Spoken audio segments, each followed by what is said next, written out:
এই নবীর পক্ষে আসছিলেন খাজা মঈনুদ্দিন চিশতি রহমাতুল্লাহ আলাইহি। কিভাবে আসছিলেন এটা আলোচনায় যাচ্ছি। আসুন আলোচনায় ঢুকে যাই সরাসরি, আর বাহিরে যাব না, সরাসরি আলোচনায়। যেহেতু সময় কম, কিছুক্ষণ সময় আপনাদের সামনে আছে, তা আমরা খাজা বাবার সাথে কাটাবো। রাজি আছেন আপনারা? খাজা বাবার সাথে কাটাইলে কি পাবেন? একবারে সহজ পথ। তাই আলোচনায় ঢুকে গেলাম। মহব্বতে আর একটু দুরূদ শরীফ পড়ুন। আল্লাহুম্মা সাল্লি আলা সাইয়্যিদিনা মুহাম্মাদ। আল্লাহুম্মা সাল্লি আলা সাইয়্যিদিনা মুহাম্মাদ নাবিয়্যা মাওলানা মুহাম্মাদ নাবিয়ানা মাওলানা। জগতে পাগল কাবার জন্য, কাবা পাগল মাবুদের। জগৎ পাগল কাবার জন্য, কাবা পাগল মাবুদের। হায়রে মাবুদ পাগল নবীর জন্য, নবী পাগল উম্মতের। হায়রে মাবুদ পাগল নবীর জন্য, নবী পাগল উম্মতের। আল্লাহুম্মা সাল্লি আলা সাইয়্যিদিনা মুহাম্মাদ। আল্লাহুম্মা সাইয়্যিদিনা মুহাম্মাদ নাবিয়ানা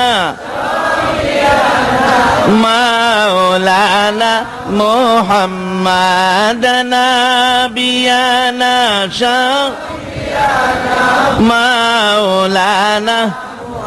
বালাগাল উলা বিকামালিহি কাশাফাদ দুজা বিজামালিহি হাসনাত জামিউ খিসালিহি সাল্লাল্লাহু।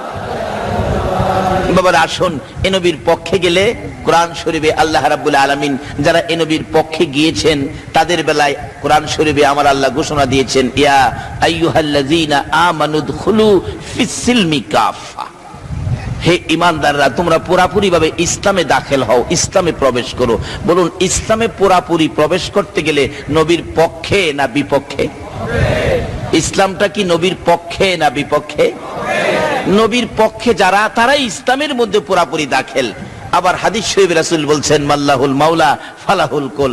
যারা মাওলাকে রাজি করতে পারছে, মাওলা সব তারাই পাইছে। তার মধ্যে খাজা বাবা আতায়ে রাসূল, খাজায়ে খাজেগা, খাজা গরিবে নওয়াজ, তার জীবনী খুললে পাবেন কত সুন্দর ঘটনা। উনি বাচ্চা বয়সেই আল্লাহর অলির পিছ ধরেছেন। আপনারা যেমন আল্লাহর অলিদের মায়ায় রাত্র দিয়েছেন, এইভাবে খাজা বাবা ছোট কাল থেকেই আল্লাহর অলিদেরকে ভালোবাসতেন। উনি ছোট কালেই বাইয়াত গ্রহণ করেছেন, মুরিদ হয়েছেন কার কাছে? খাজা উসমান হারুনির কাছে। খাজা উসমান হারুনি এত বড় দরজার অলি ছিলেন, উনি একবার খানায়ে কাবার পাশে নামাজ পড়তেছেন। বাবারে, কারা এই রাত্রে কষ্ট করে সময় দিয়েছেন? আপনাদের বাজেট কি হয়েছে দেখেন। খাজা উসমান হারুনি বলেন, আমি খানায়ে কাবার পাশে নামাজরত ছিলাম, আমার নামাজ দেখে আমার আল্লাহ এত খুশি হলেন, খুশি হয়ে গাইবি আওয়াজে বলতেছেন, ও খাজা উসমান হারুনি, তোমার নামাজ দেখে আমি আল্লাহ খুশি হলাম, এই জন্য আমি তোমাকে 3টা দরখাস্তের সুযোগ দিলাম। 3টা দাবি করো, এই মুহূর্তে আমি আল্লাহ তোমার 3টা দাবি আমি পুরা করে দিব। খাজা উসমান হারুনি বলেন, 3টা দাবি যখন পুরা করবেন, প্রথম দাবিটা হলো, আমি খাজা উসমান হারুনিকে মাফ করে দাও। আল্লাহ কয়, যাও, মাফ করে দিলাম। 2 নাম্বার দাবি হলো, আমার এই তরিকায় যারা ঢুকবে, এই তরিকায় যারা ঢুকবে তাদেরকে তুমি মাফ করে দাও। আল্লাহ বলেন, আমি তাদেরকেও মাফ করে দিলাম।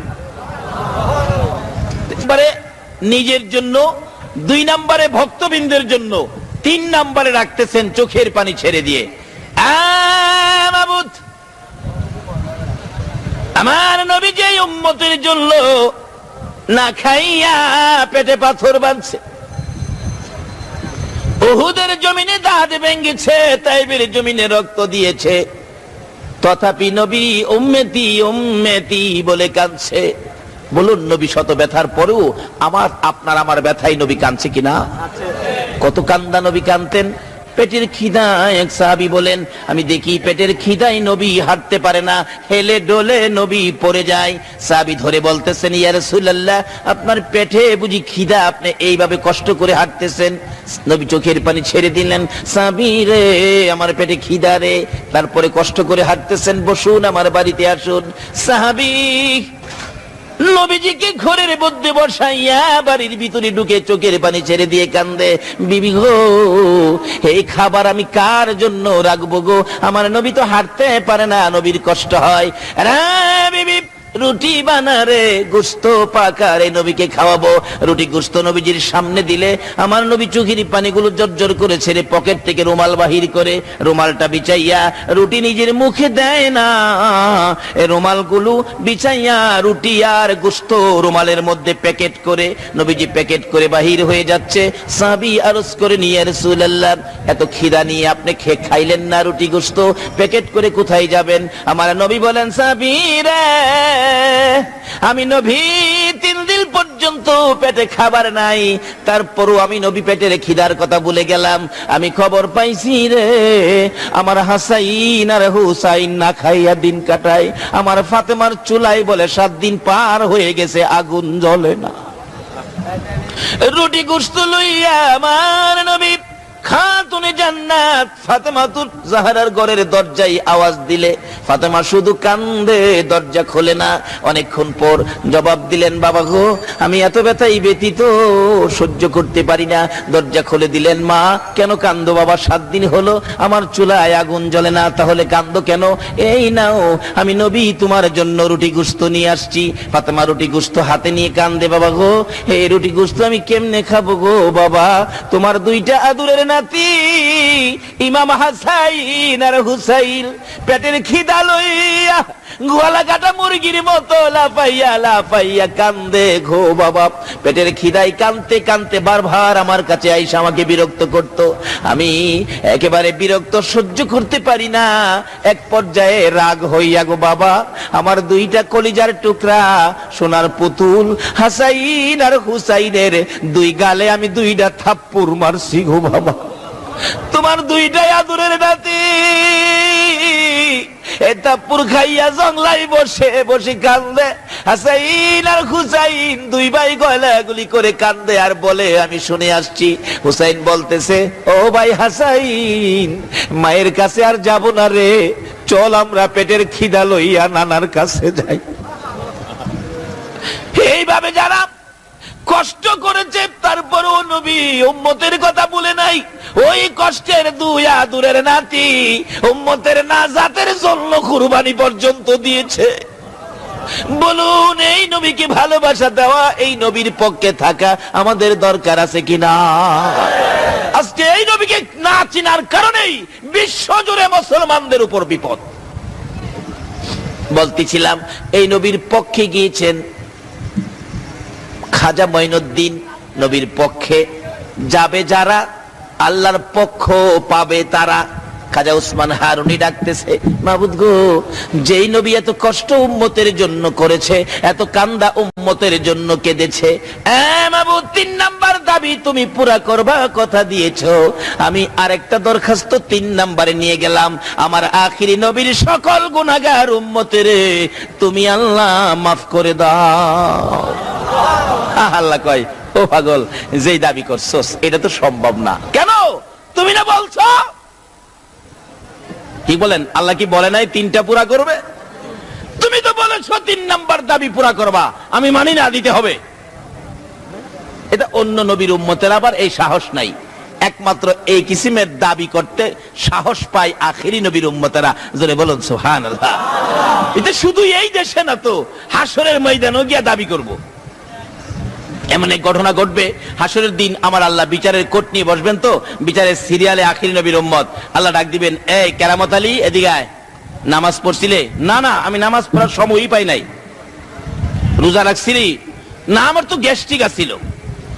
এরকম কয় না? বালা মানুষ রোজা রাখে না, জিগাইলে কই গ্যাস্ট্রিক। আল্লাহ বলবি হাসরের দিন, এখনো বাটপারি করস? দুনিয়ার মধ্যে বাটপারি করছস, গ্যাস্ট্রিক গ্যাস্ট্রিক কইয়া এখনো বাটপারি করছ, যাও জাহান্নামে যাও। আল্লাহ পাক জাহান্নামের নির্দেশ দিতে দেরি হবে, এই জাহান্নামের দিকে দৌড় দিতে দেরি হবে না। ফেরেশতারা বলবে, খোদা গো জাহান্নামে দৌড়ায় যাইতে কোন নবীর উম্মতের দেখি নাই, হেই মনো জাহান্নামটা কি জিনিস চিনে নাই। আল্লাহ বলবে, দাঁড়া আমি জিগাই। এই কেরামত আলী এদিকে আয়,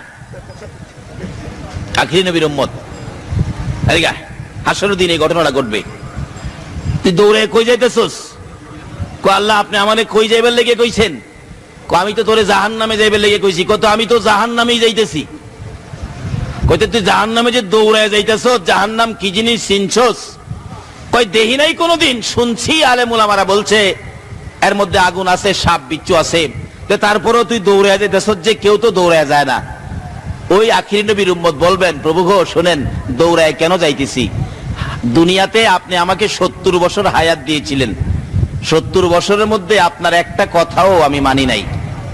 আজকে আপনি নিজে কোটি কোটি মানুষের সামনে আপনি সরাসরি আমাকে হুকুমটা করছেন, এই হুকুম যদি না মানি তাহলে আপনার ইজ্জতটা থাকে না।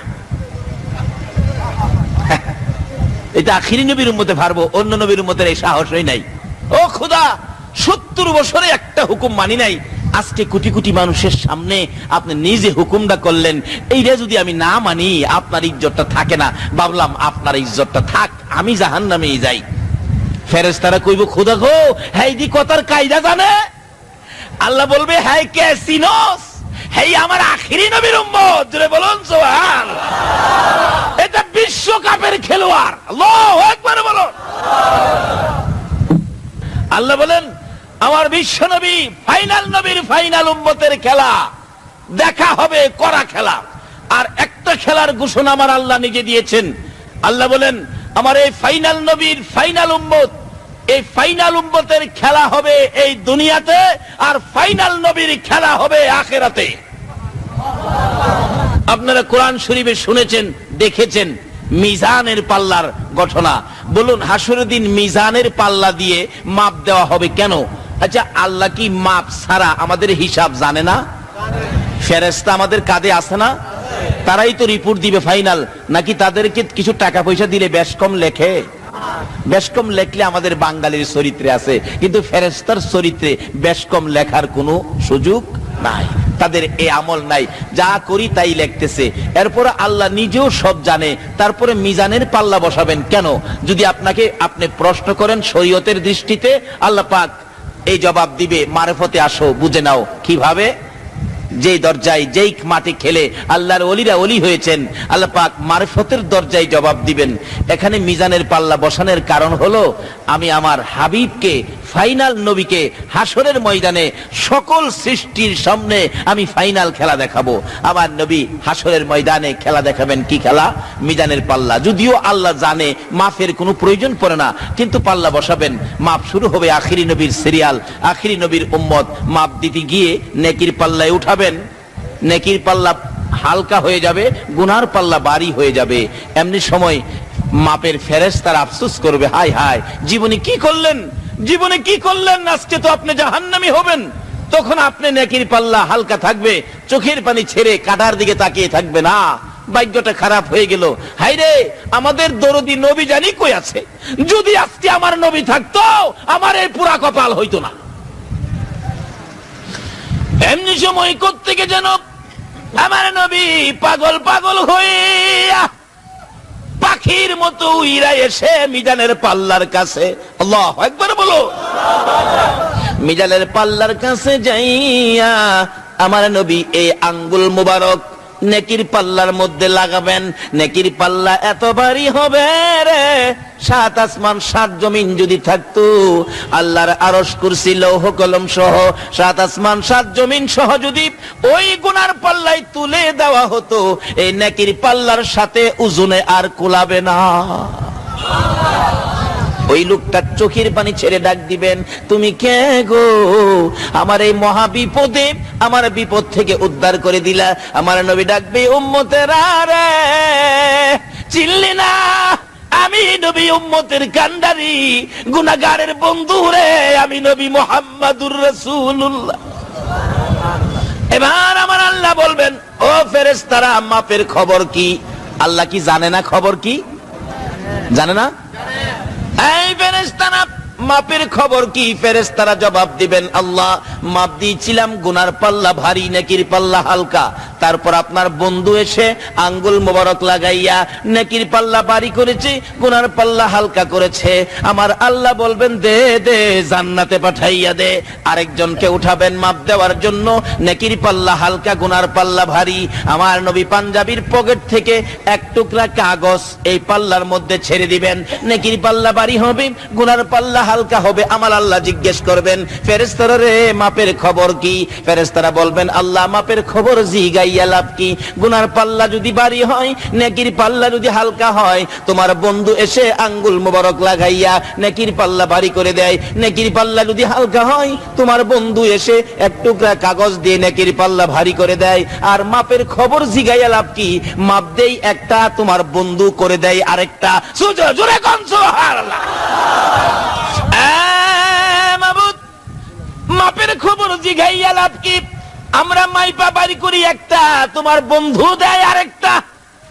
আমার আল্লাহ বলেন, ফেরেশতারা রে এই জন্যই তো আমি আল্লাহ মিজানের পাল্লা বসাইছি। কোন নবীর ভালোবাসা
খাজা মঈনুদ্দিন চিশতি রহমাতুল্লাহ আলাইহির পীর খাজা উসমান হারুনি চোখের পানি ছেড়ে কান্দে, মাবুদ গো ওই নবীর গুনাহগার উম্মতের মাফ করে দাও। এই নবী গুনাহগার উম্মতের জন্য দুনিয়াতে বহু কান্না কাঁদছে। আমার আল্লাহ কয়, ও খাজা উসমান হারুনি, এটা তো হয় না, তুমি না কইছো হবে, এখন হয় না কেন?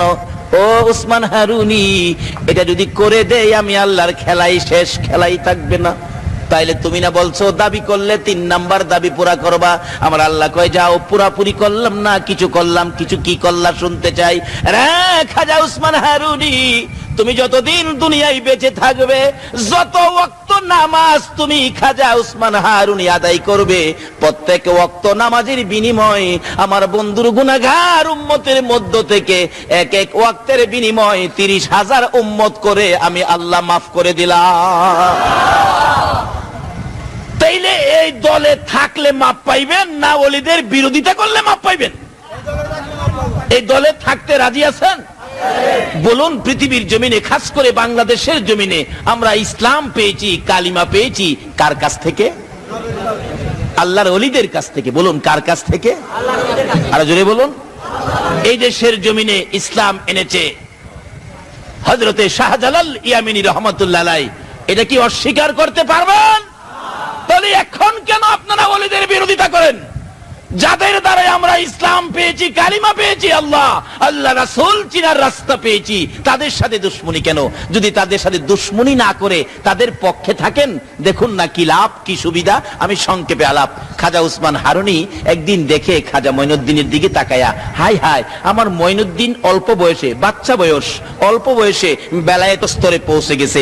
একদিন তার বেলায়েতের ক্ষমতা পরীক্ষা করার জন্য আপনারা যার পক্ষে বসে আছেন, দেখেন আপনাদের লাভ কি। এতো এসে গেলেন, খাজা মঈনুদ্দিনকে বললেন, মঈনুদ্দিন, ওই যে আগুন পূজারীরা আগুনের পূজা করে, ওখান থেকে আমার জন্য একটু আগুন নিয়ে আসো। মঈনুদ্দিন আগুন আনতে গিয়ে বলতেছেন, আপনারা আগুনের পূজা করেন? হ্যাঁ, আমার পিসাব কিবলা বলছে একটু আগুন দিতে দেবেন। সকলে কয়, দেখো আমরা আগুনের পূজা করি, আগুন তো দেওয়া যাবে না। আচ্ছা, আপনারা আগুনের পূজা করেন কেন? বাচ্চা ছেলে প্রশ্ন করতেছেন, আগুনের পূজা করেন কেন? আচ্ছা, আপনারা যে আগুনের পূজা করেন, একজন আগুনের ভিতরে জানতো, দেখি জানতো? হগল পূজারীরা কয়, মঈনুদ্দিন কি পাগল নাকি, আগুনের ভিতরে কি যাওয়া যায়? কইতে, আপনারা পূজা করেন, যাইতে পারবেন না। আমি মঈনুদ্দিন আগুনের পূজা করি না, আমি একটু আগুনের ভিতরে যাই।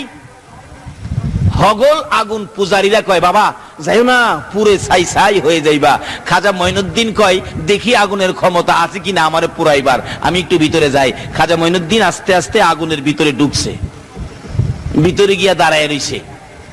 তার জীবনী লেখে, প্রথমত পাওয়ের জুতাটা আগুনে দিছে, পাওয়ের জুতা, দেখি আমার জুতাটা নি ফুরাইতে পারে।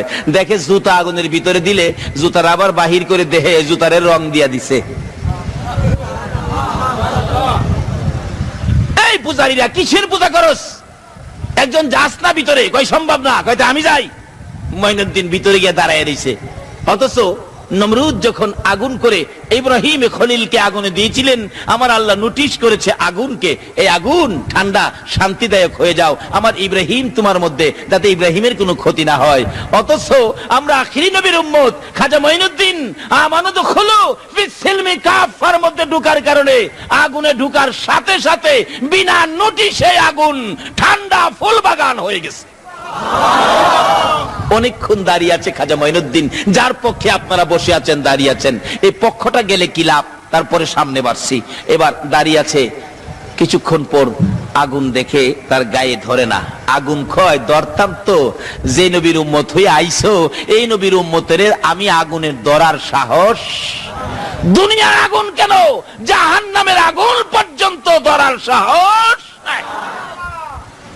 বাস্তবে আসুন, এই নবীর পক্ষে গিয়েছিলেন, আপনারা তো নবীর পক্ষে দাঁড়িয়ে আছেন, বসে আছেন। এই নবীর পক্ষে গিয়েছিলেন, একটা মাছ সমুদ্র থেকে একজন নবীর আদরের উম্মত একটা মাছ ধরে আনলেন। মাছটা খুব সুন্দর, ফাজাইলে দুরুদের মধ্যে লেখে, মাছটা ধরে আনার পর মাছটাকে বিবিকে দিলেন, মাছটা কাইটা ভালো করে ভাজি করো, এই মাছটা আমি খাবো। বিবি মাছ খুব ভালো করে কাটলেন, কাইটা পানি দিয়ে ধুইতেছেন, কিন্তু এত কাটার পরেও মাছটা পানিতে মরে নাই, জীবিত। ভালো করে লবণ টবণ দিয়ে ভালো করে ধুইলেন, কিন্তু ধোয়ার পরেও মাছ মরে নাই, মাছ খালি নড়ে। অবশেষে তেল দিয়ে মাছকে ভাজি করতে চাইলেন, মাছ ভাজি করবেন, কিন্তু এত গরম তেলের মধ্যে মাছ মরে না, ভাজিও হয় না, খালি নড়ে। বিবি আবার বেশি করে তেল দিয়ে, এবারে তিনবার করে তেল ভালো করে দিয়ে আগুনের মতো গরম করে মাছ ছেড়ে দিলেন, কিন্তু মাছ বেশি তেল দিলে আরো শান্তি লাগে, মাছ পানির মতো তেলের ভিতরে ঘুরে। বিবি বলেন, আশ্চর্য, এটা কি মাছ মেরে আনলেন? মাছ তো মারতেই পারি না, ভাজি করব কিভাবে?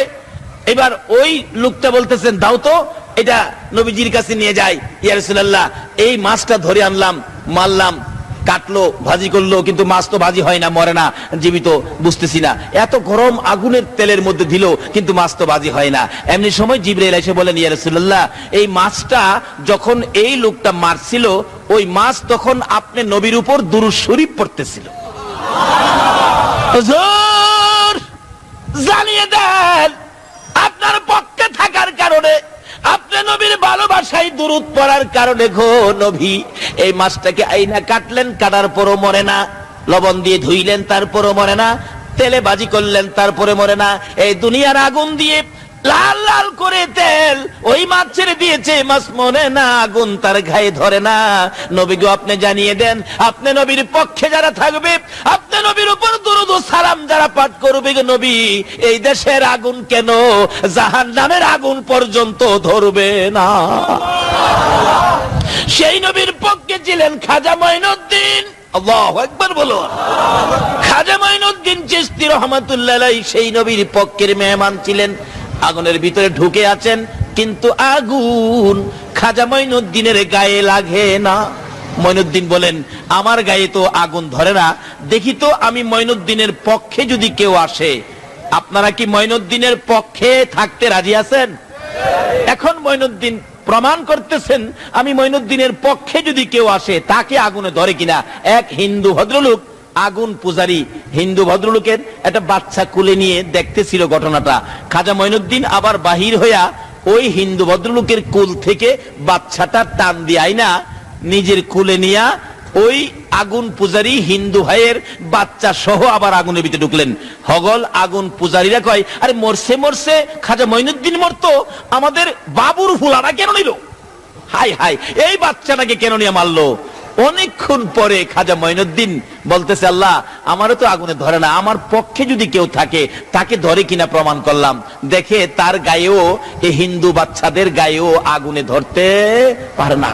বেরিয়ে আসলেন, সবাই পরীক্ষা করতেছে, দেখি আমাদের বাবুর পোলায়ের নিয়ে আবার আগুনে জ্বালাইছে। চেকচুক করে দেখে একটা পশম পর্যন্ত আগুনে পোড়াইতে পারে না। এই অবস্থা দেখে তার জীবনী লেখে, ওখানে 850 হিন্দু আগুন পূজারী ছিলেন।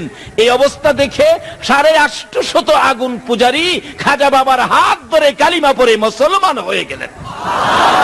আরে তাকবীর, আরে রিসালাত, আরে গাউসিয়া। আরে আকাশ জমিন হইল সৃজন নবীর কারণে, সেই জমিনে খেলে আল্লাহর ওলিগণে। বলুন, সেই জমিনে খেলে আল্লাহর। দেখলে খাজা বাবার খেলা, আসে গনের বারে জ্বালা। দেখলে খাজা বাবার খেলা, সে গনের বারে জ্বালা। আইনা সাগর শুকিয়ে দেই বসে নির্জনে, আইনা সাগর শুকিয়ে দেই বসে নির্জনে। সেই জমিনে খেলে আল্লাহর ওলিগণে, আইরে সেই জমিনে খেলে আল্লাহর। এবার আসছে খাজা মঈনুদ্দিন 850, প্রথম ধাপে 850 হিন্দুকে কালিমা পড়ে মুসলমান বানিয়ে পিসাব কেবলার সামনে, হুজুর আমার দেরি হয়ে গেছে, আগুন কই? হুজুর আগুন আনছি না। কি করছো হুজুর? এই ঘটনা। এবার খাজা উসমান হারুনি কয়, মঈনুদ্দিন তোমার এই কাজের জন্যই তো আমি তোমারে ভাড়াইছি। চলো মঈনুদ্দিন, তোমাকে আমার আল্লাহর ঘর খানায় কাবা নিয়ে যায়, আমার আল্লাহর দরবারে হাজিরা দিয়ে আসি। আমার মঈনুদ্দিন যে উচ্চ স্তরে পৌঁছে গেছে, খানায় কাবার পাশে নিয়ে ডাকতেছে, ও খানায় কাবার মালিক, আমার মঈনুদ্দিনকে তুমি কবুল করো। গায়েবী আওয়াজ হইতেছে, ও উসমান হারুনি, তোমার মঈনুদ্দিনকে আমি আল্লাহ কবুল করেছি। এবার খাজা উসমান হারুনি বলেন, মঈনুদ্দিন রে চল সোনার মদিনায় যায়। আরে মঈনুদ্দিন চল রে, আমি আমার নবীর দরবারে তোকে হাজিরা দিয়ে আসি, নবীর দরবারে তোরে পৌঁছে দিয়ে আসি। মঈনুদ্দিনকে নিয়ে চলে গেলেন সোনার মদিনায়। রওজা পাকের পাশে দাঁড়ায় ডাকতেছে, আল্লাহর বন্ধু গো, আমার আল্লাহ আমার মঈনুদ্দিনকে কবুল করেছে, আপনি নবী আমার মঈনুদ্দিনকে কবুল করুন। সঙ্গে সঙ্গে রওজা পাকের ভিতর থেকে আওয়াজ আসতেছে, বলুন আমার নবী রওজার ভিতরে আছে কিনা? রওজার ভিতর থেকে আওয়াজ আসতেছে, খাজা উসমান হারুনি, তোমার মঈনুদ্দিনকে আমার আল্লাহ কবুল করার আগে আগে আমি নবীর কাছে আমার আল্লাহ পরামর্শ করে গেছে। তোমার মঈনুদ্দিন কবুল করার আগে আমারও জিগাইছে আমার আল্লাহ, আমার সাথেও পরামর্শ হয়েছে। তোমার মঈনুদ্দিন কোথায় আছে? আমার সঙ্গে। লম্বা ঘটনা সংক্ষেপ করে দিলাম। এশারের নামাজ শেষ হয়ে গেলে ঘোষণা দিচ্ছে খাদেম, আমার নবী রওজার ভিতর থেকে খাদেমকে বলে দিলেন, আজকে কোন মঈনুদ্দিনের কথা শোনার জন্য আপনারা বসে আছেন? ডাকতেছে খাদেমকে, নবী এশারের নামাজের পর মঈনুদ্দিনকে থাকতে বলো। মসজিদে নববীতে এশারের নামাজের পর কোনো মানুষ থাকতে দেয় না, মসজিদে কোনো মানুষ ঘুমাইতে দেয় না, মসজিদে নববীর সকল দরজাগুলো বন্ধ করে দেওয়া হয়। কিন্তু নবীজি খাদেমকে দিয়ে ডাকতেছেন, মঈনুদ্দিনকে থাকতে বলেন। খাদেম ডাকতেছে, মঈনুদ্দিনকে থাকেন। হাজার হাজার মানুষের সামনে মঈনুদ্দিন উল্লেখ করলে খাদেম বলতেছেন, মঈনুদ্দিনকে থাকো। অনেক মঈনুদ্দিন দাঁড়াইলেন। হাই হাই, কোন মঈনুদ্দিনের কথা বললো নবী গো? কোন মঈনুদ্দিন? নবীজি রওজা থেকে বললেন, খাজা মঈনুদ্দিন চিশতি। ডাকলেন মঈনুদ্দিন চিশতিকে, বললেন আমি, আপনি থাকেন, সব যান। রোজার পাশে বসে আছে, মসজিদের দরজা সব বন্ধ হয়ে গেছে। খাজা মঈনুদ্দিন বলেন, আমি নবীজির রওজার পাশে বসা গো। রাত্র যখন গভীর হলো, আমার নবী রওজা পাকের মাঝখান দিয়ে একটা উদিত সূর্যের মতো এমন সুন্দর চেহারায় আমার নবী রওজার ভিতর থেকে বেরিয়ে গেলেন। আল্লাহু আকবার বলুন। খাজা মঈনুদ্দিন বলেন, আমি বেহুশ হয়ে গেলাম, কি দেখলাম কি দেখলাম কি না। আমার নবী মাথায় হাত বুলায় বলতেছে, মঈনুদ্দিন রে, বেহুশ হইলে হবে না, আমি তোমাকে ইসলামের প্রচারের জন্য আমি হিন্দুস্তানে পাঠাবো। নবী হিন্দুস্তানে কার পক্ষ থেকে আসলেন? তাই তাকে আতায়ে রাসূল বলা হয়। আজকে সেই খাজা বাবার স্মরণে কারাহানবিলে উল্লেখ করেছেন, এই খাজার স্মরণ আমার নবীর মদিনায় যাইয়া লাগবে। আল্লাহু আকবার বলুন। খাজা বাবা ডাকতেছেন, নবী গো, আমি তো হিন্দুস্তানের রাস্তা চিনি না। আমার নবী দেখাইয়া দিলেন, এইভাবে এইভাবে যাইবা, ম্যাপ করে দিলেন। খাজা বাবা বলেন, আমার নবী ম্যাপ করে দেওয়ার সঙ্গে সঙ্গে দেখি আমি মদিনা থেকে একেবারে হিন্দুস্তান পর্যন্ত সব দেখা যায়।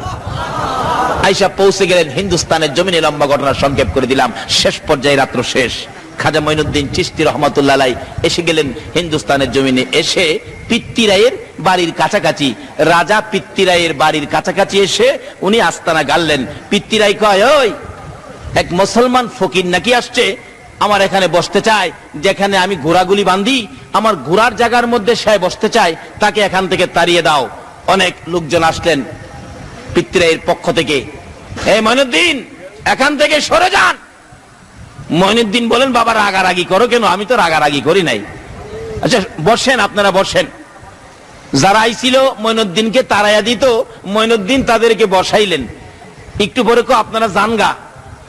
যারা বসাইছিল যাইবাগার কইছে, তারা তো খালি উঠতে চায়, কিন্তু ফাঁসা মাটির সাথে লাইগা গেছে, খালি টানে। হাই হাই, এটা কি ওলিদের কেরামত? ওলিদের এইরকম আল্লাহর ওলিরা সমস্ত পৃথিবী জুড়ে কেরামত দিয়ে ইসলাম প্রচার করেছে। বোমাবাজি করে নয়, সন্ত্রাসী করে নয়, মেশিন গান দিয়ে নয়, শুধুমাত্র কেরামত দিয়ে ভারতের জমিনে খাজা মঈনুদ্দিন 92 লক্ষ হিন্দুকে মুসলমান করেছে। আজকে যাইয়া দেখেন, সেই বিশ্বাসের উপর খাজা মঈনুদ্দিন চিশতি রহমাতুল্লাহর মাজার প্রাঙ্গণে উরুস মুবারক উপলক্ষে মুসলমান যদি হয় 50,000, হিন্দু হয় 75,000। হিন্দুরা পর্যন্ত খাজা বাবাকে এত মানে, কিন্তু মানে না শুধু মুসলমানের সন্তান। বলুন, আল্লাহর ওলিরা কি কোনোদিন কারো ক্ষতি করেছে? এরকম ওলিদের পক্ষে থাকলে বাবা কি লাভ হয়? এক একজন ওলি হাসরের দিন এক একজন অ্যাডভোকেট হবেন। আল্লাহ যেদিন বিচারের কোর্ট নিয়ে বসবেন, এক একজন অ্যাডভোকেট হবেন আল্লাহর ওলি। হাসরের দিন আপনার পক্ষে মুখ করতে পারবেন। হাসরের দিন আল্লাহর কোর্টের উকালতি হবে খাজা বাবা, গাউসে পাক খাজা মঈনুদ্দিন চিশতি রহমাতুল্লাহ আলাইহি, আমানত শাহ, বদর শাহ, মহসিন আউলিয়া, গাউসে পাক, গাউসে মাইজবান্দারি, তারা হবে আপনাদের পক্ষের উকিল। ভালো উকিল পক্ষে থাকলে দেখেন কত সুন্দর সুবিধা হয়। আমাদের এলাকায় ঘটনা ঘটছিল, এক ছাত্রী কলেজে পড়ে, ভালো ছাত্রী, কিন্তু তার বাবার অনেক পয়সা। আর এক ছাত্র চেহারা খুব সুন্দর, তার বাবার পয়সা নাই। ছাত্রী তো চেহারা সুন্দর, ছেলে পায়া তার সাথে ভালোবাসা। ভালোবাসা আছে না বাংলাদেশে? ভালোবাসা করে একদিন মহিলা পরামর্শ দিলেন ছেলেরে, তোমার বাবার তো কিছু নাই, আমার বাবার বহুত কিছু আছে, আমি 50,000 টাকা নিয়ে আইছি, চলো দুইজনে উদাও হয়ে যাই। এমন উদাও হয়ে যায় না? ছেলে মেয়ে নাই। মেয়ের বাবা কই, আমার মেয়ে নিয়ে গেছে ফকিন্নির বুলায়, বুঝামু? শিয়ালে কয় বাচ্চা দেয়। কেস করে দিলেন থানায় গিয়ে, ওসি সাহেব আমার মেয়েকে অপহরণ করে নিয়ে গেছে ফকিন্নির বুলায়, আমি 8 দিনের মধ্যে অ্যাকশন চাই। কেস করে দিলেন কোর্টে। ওসি সাহেব এইভাবে তো পুলিশ পাঠায়া সারা দেশে তল্লাশি দিয়া তার মেয়েকে উদ্ধার করে নিয়ে আসছেন। মেয়েরে বাবা বুঝাইছে, তুই কোর্টে জিগাইলে তুই কইবি আমারে জোর করে নিয়ে গেছে। মেয়ে কোর্টে গিয়ে বললেন, ম্যাজিস্ট্রেট সাহেব আমাকে জোর করে ধরে নিয়ে গেছে, এমন চাপা চাপছে কেস। পুলিশ তো 2 দিন পর পর নারী অপহরণ কেসের অরেন নিয়ে ওই লোকের বাড়িতে যায়, কিন্তু হ্যাঁ তো বাড়িতে আসে না। মেয়ের মা, ছেলের মা বাবা একবারে গরিব মানুষ, তারা কাঁদতে কাঁদতে, কেন তুই গেলে এই কাজ করতে? আরেকজন জ্ঞানী ব্যক্তি বলেন, আপনারাও আরেকটা কাউন্টার কেস করেন না। মেয়ের বাবা, ছেলের বাবা গেছে উকিলের কাছে, উকিল সাহেব আমার ছেলেটা এই বিপদ আছে, আপনি কি পারবেন আমার ছেলেরে বাঁচাইতে? উকিল কই, বেটা এত আইন বই পড়ছি, এটা কোনো সাবজেক্ট হইল? তোর হুলারে নিয়ে আয়। রাত্রে একদিন উকিলের কাছে নিয়ে আইছে। উকিল সাহেব, আমি করি নাই, মেয়েটা আমারে পাম্পট্টি দিয়ে নিছে স্যার, আমি নাই স্যার, আমারে বাঁচান। উকিলকে, বেটা কান্দিস না, শোন, আমি যা কই তা শুনবি, আমার পক্ষে আয়, আমি যা কই তা শুনবি, তোরে বাঁচাইয়া দিমু। এটা উকিল কইতাছে, আমি যা কই তা শুনবি। তা আল্লাহর ওলিরাও তো মুরিদরে এরকম কয় না, বাবারে এতদিন যা পাগলামি করছো, এখন থেকে আর পাগলামি করো না, আমি যা কই এইভাবে চলল। আল্লাহর ওলিরা এরকম নির্দেশ দেয় না? অ্যাডভোকেট সাহেব পরামর্শ দিল,